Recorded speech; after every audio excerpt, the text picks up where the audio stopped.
So today, inshallah, I'm going to briefly discuss the topic of nonlinear pharmacokinetics.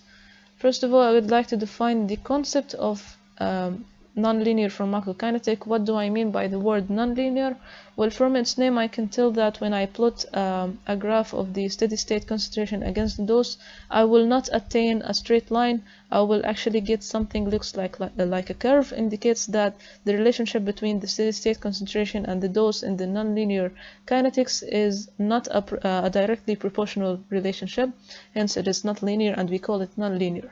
So if I wanted to make a quick comparison between the linear pharmacokinetics and the nonlinear pharmacokinetics, I will say that in the linear pharmacokinetics, all the ADME processes follow first order kinetics, and by ADME I mean absorption, distribution, metabolism, and excretion.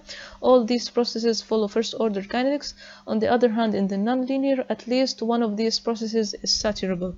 It is also important to note that the pharmacokinetic parameters such as the total clearance, the volume of distribution, the t-half, etc., they are constant, okay? Which means that they do not depend on the drug concentration. And that's why the second name or the other name of the linear kinetics is the dose independent or concentration independent kinetics, okay?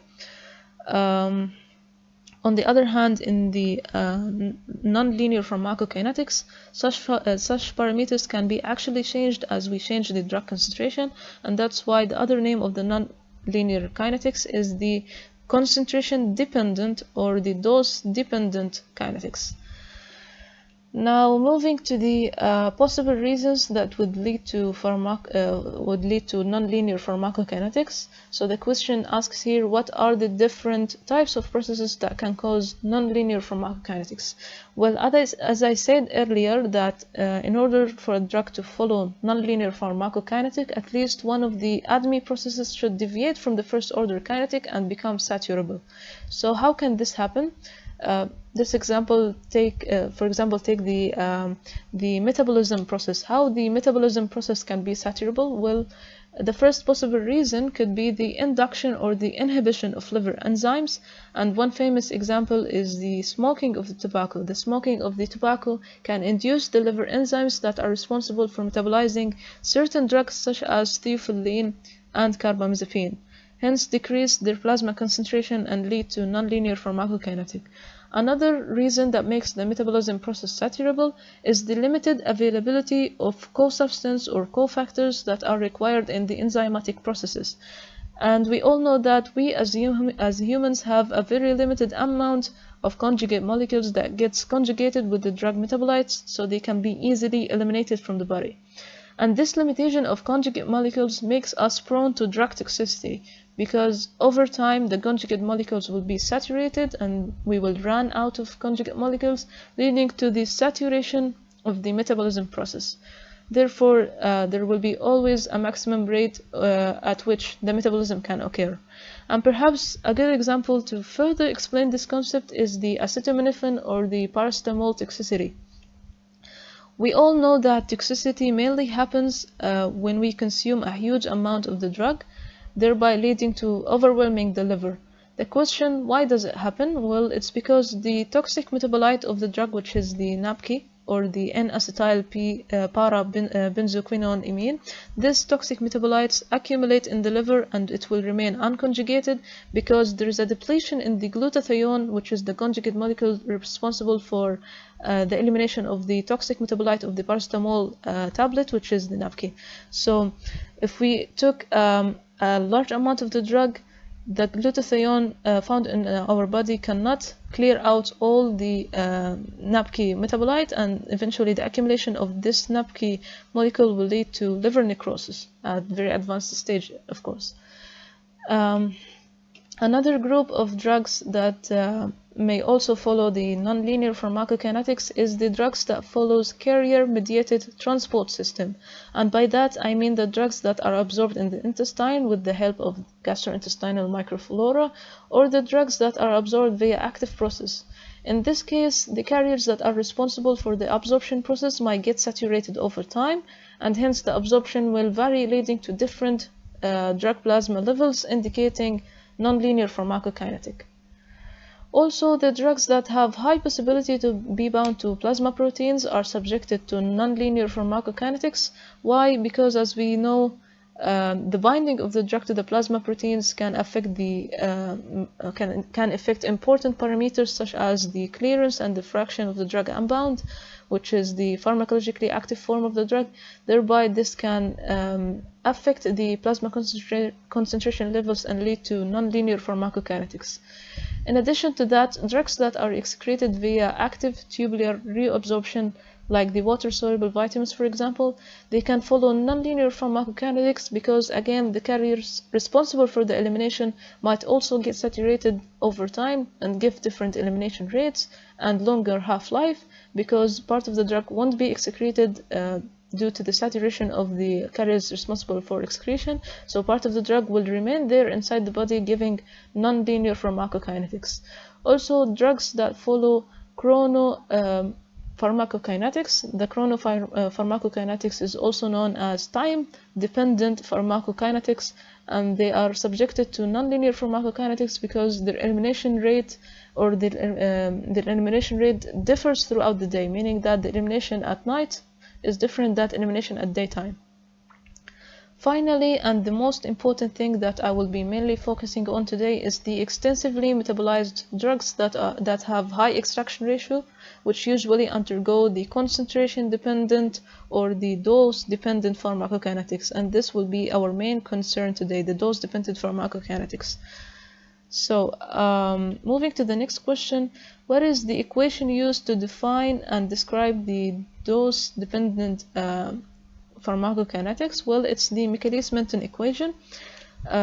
So let's go ahead and define those parameters in our equation. Okay, so what is Km and Vm? Km is the concentration that produces the rate of metabolism, that is half of the maximum rate of metabolism, and Vm is the maximum rate of metabolism. In other words, I can say that Km is half of Vm. Now, next question is asking me to describe the type of drug kinetics at low and high concentrations if it generally follows Michaelis-Menten equation. So let's go ahead and display the Michaelis-Menten equation. I believe we just agreed moments ago that this equation is the one that allows us to describe the dose-dependent or the concentration-dependent kinetics, and we agreed that means by varying the dose, certain changes in the drug kinetics happens. The question here, what are those changes? He asked me to describe the changes at low, at high concentration specifically. Okay, so let's use the Michaelis-Menten equation to know the answer.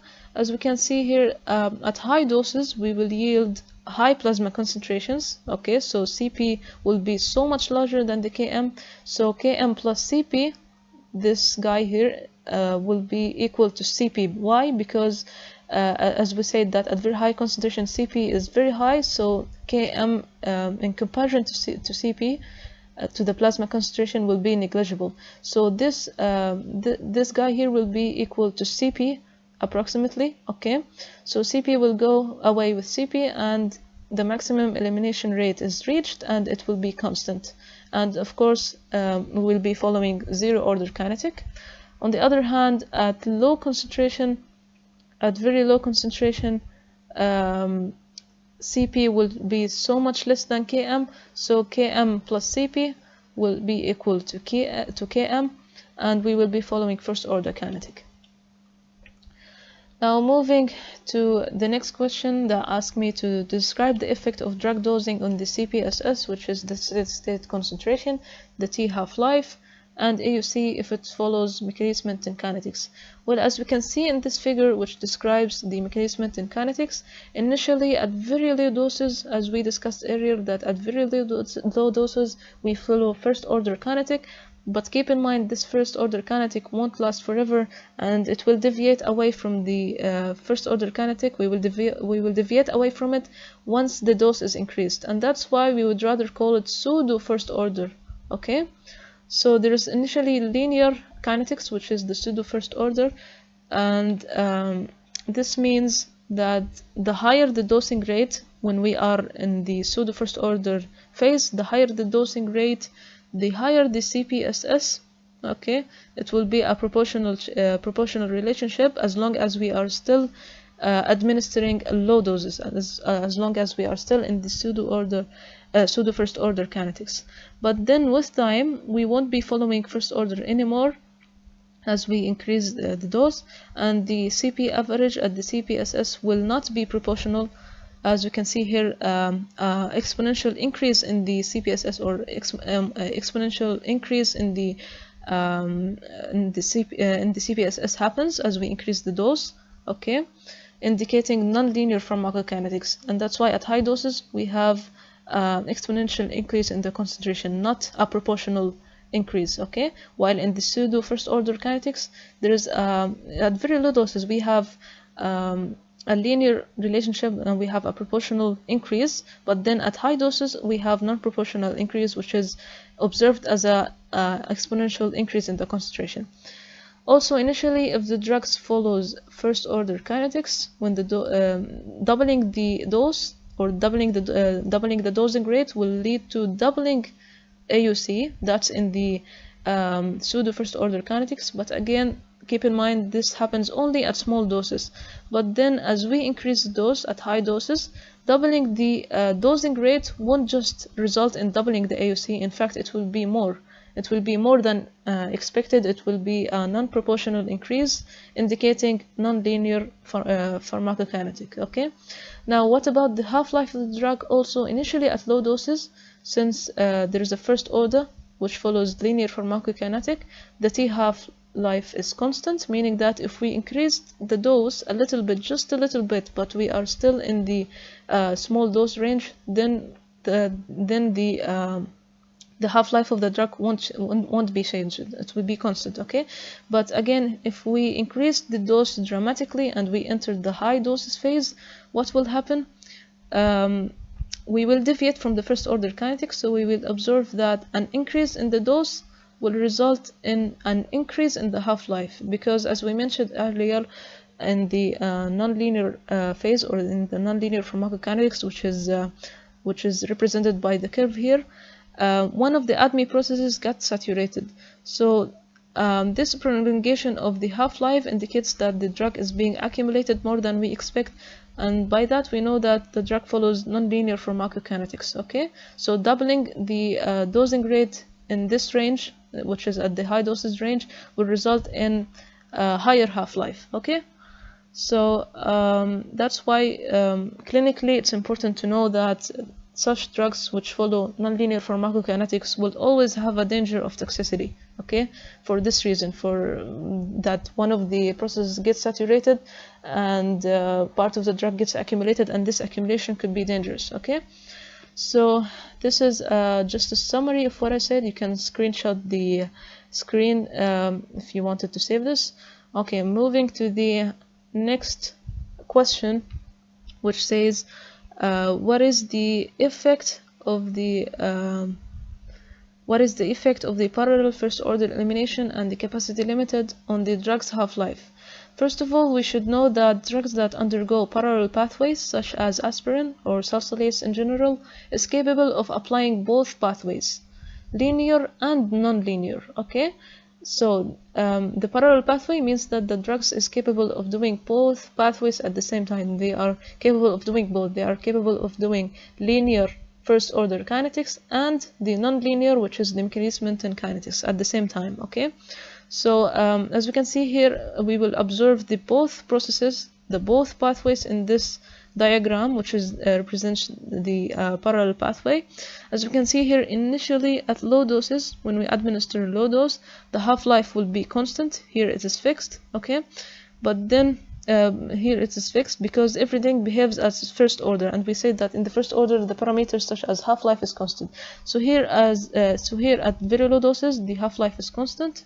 Okay, because everything behaves like first order. But then as we increase the dose, saturation happens, saturation of one of the ADME processes happen, and part of the drug is accumulated in the body, meaning that the half-life will increase more than the initial half-life. See here, the half-life is increasing, but then And as it increases the half-life, that means that we are disobeying the first order kinetics law.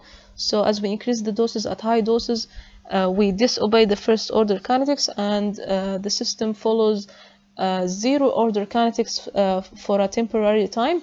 And as it follows zero order, the maximum elimination rate constant is achieved. And again, with time, we get back to first order kinetic. Okay, and it's important to know that as we get back to first order kinetic, the t half life gets fixed. So we attain another constant t half life, but this another constant t half will be, of course, much larger than the initial half life. Okay, so again, it's important to know that at a later stage, the predominant process is the first order elimination, which obeys linear pharmacokinetics, and that's why we get a fixed and a constant half-life, and the zero order of Michaelis-Menten becomes negligible. And that's why I said here the zero order is temporary, okay, because at a late stage we get back to first order and the zero order is negligible, and the predominant process is what is first order elimination. So this is a summary of what I said, and you can screenshot the page if you wanted to. Now moving to the next question, what is the prime example of the drugs that follows Michaelis-Menten? Please do not get confused and say aspirin, because aspirin follows both pathways, Michaelis-Menten and linear kinetics, while here the prime example, meaning that is the phenytoin, which follows only Michaelis-Menten. Okay. Now moving to the implication of single and multiple dose studies on Michaelis-Menten kinetics. Well, in multiple dose therapy, we have more significant changes in the plateau levels, which are produced by the accumulation of the drug than we expect in the single dose studies. Why is that? Because the steady state concentration, or the fixed or the plateau levels, is reached in the multiple dose by accumulation of the drug. And we said that drugs that follows Michaelis-Menten, sometimes the plasma drug concentration is more than we expect, right? And this is very dangerous, and this accumulation can result in toxic responses, especially with the drugs that have narrow therapeutic index. Because as we said earlier in the nonlinear pharmacokinetics, or the Michaelis-Menten kinetics, one process is saturated, so this can lead to accumulation of the drug inside the body, because one of the, for example, the elimination, the carriers that are responsible for elimination is saturated, so part of the drug is accumulated inside the body, and this accumulation can be very, very dangerous in case of drugs with narrow therapeutic index, such as digoxin, for example. Okay, so that's why we should take care when we are dealing with a drug that follows Michaelis-Menten and we are administering it through multiple doses. And that's why we should do something called therapeutic drug monitoring, and we will know it later on. The next question is a very, very straightforward question. You just have to know the equation. As long as you know the equation of the dosing rate, you can easily solve the question, because everything is given, the VM, the KM, the CP. You just plug in those numbers in the equation and you get the answer of the dosing rate. Now moving to the next question. The next question is displaying me a graph paper. This graph paper is called a nomogram, and it's a graphical method to estimate parameters such as Km and Vm and the dosing rate. Okay, so in this question, it gave me two dosing rates of a drug that follows Michaelis-Menten kinetics, and those dosing rates are not acceptable actually, and we are trying to find a new dosing rate that is more suitable. So how can we do that? First of all, you should know that the y-axis represents the Vm, the intercept with the y-axis represents the dosing rate, and the left side of the x-axis represent the CPSS, or the CP average. The right side of the x-axis represents the Km. So first of all, we are going to draw a line that represents the first dosing rate. So we said that the dosing rate is the intercept of y, and the first dosing rate is 500, so this is 500, and it gives me a CPSS of 25, so I'm just going to draw a line. And the second line, which represents the second dosing rates, it is at 380, which is between 350 sorry, which is between 350 and 40, so this is approximately 380, and it gives me a CPSS of 8, so this is approximately 8. So here's the second line. I will notice that I have a point of intersection between the two lines I just drew. Okay, this intersection will help me to determine the VM and the KM. How is that? I'm just gonna extrapolate a line to the y-axis. So this is the point of intersection. At the point of intersection, I'm going to extrapolate a line at the y-axis.